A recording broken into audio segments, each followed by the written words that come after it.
So ఈ regenerative మెడిసిన్‌కి other countries తోటి compare చేస్తే ఇండియాలోని దీనికి ఆదరణ అనేది ఎలా ఉంది? సో ఇప్పుడు ఎంతవరకు ఎడ్యుకేట్ అయ్యున్నారు?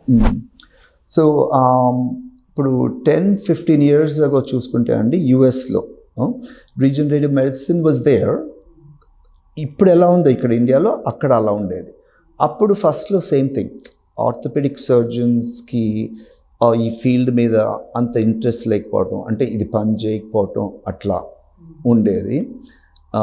కానీ ఫీల్డ్ బాగా డెవలప్ అయ్యి వాళ్ళ పేషెంట్స్కి బాగా బెనిఫిట్ వచ్చేసరికి ఆర్థోపెడిక్ సర్జన్స్, రీజనరేటివ్ స్పెషలిస్ట్ మా లాంటి వాళ్ళు కలిసి పనిచేయటం మొదలు. ఇప్పుడు 10 years ago అది జరిగింది. ఇప్పుడేం జరుగుతుంది ఇండియాలో?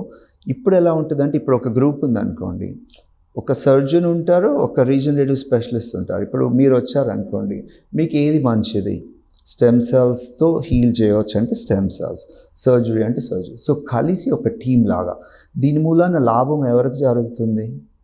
పేషెంట్కి. ఎందుకంటే పేషెంట్కి రాంగ్ ఇన్ఫర్మేషన్ వెళ్ళట్లేదు. ఇప్పుడు ఆ స్టేజ్లో ఉన్నారు most of the orthopedic surgeons in యూఎస్లో కానీ యూరోప్లో కానీ. They do regenerative medicine. కావాల్సిన వాళ్ళకి ఇది, సర్జరీ వాళ్ళకి సర్జరీ. అట్లా చేస్తే ఏంటంటే ఫీల్డ్ ఉన్న అడ్వాన్సెస్ని పేషెంట్స్కి మంచిగా మనం ఇవ్వగలుగుతున్నాం.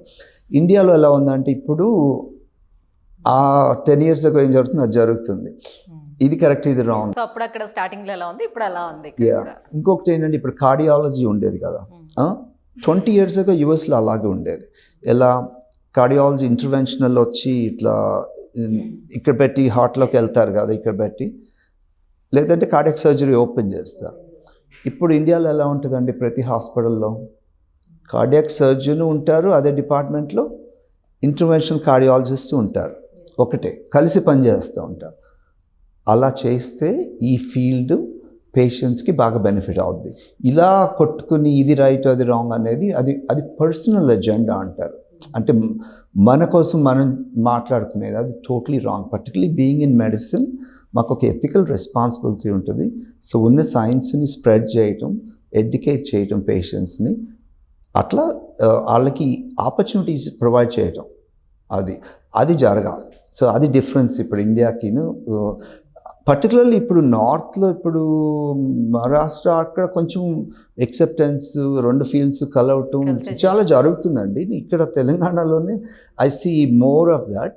ఐఎమ్ షూర్ కొంచెం మెచ్యూరిటీ వచ్చి అందరూ అర్థం చేసుకుని think will be fine. But this is the growing pains. అన్ని చోట్ల ఇలాగే జరిగింది ఒకప్పుడు.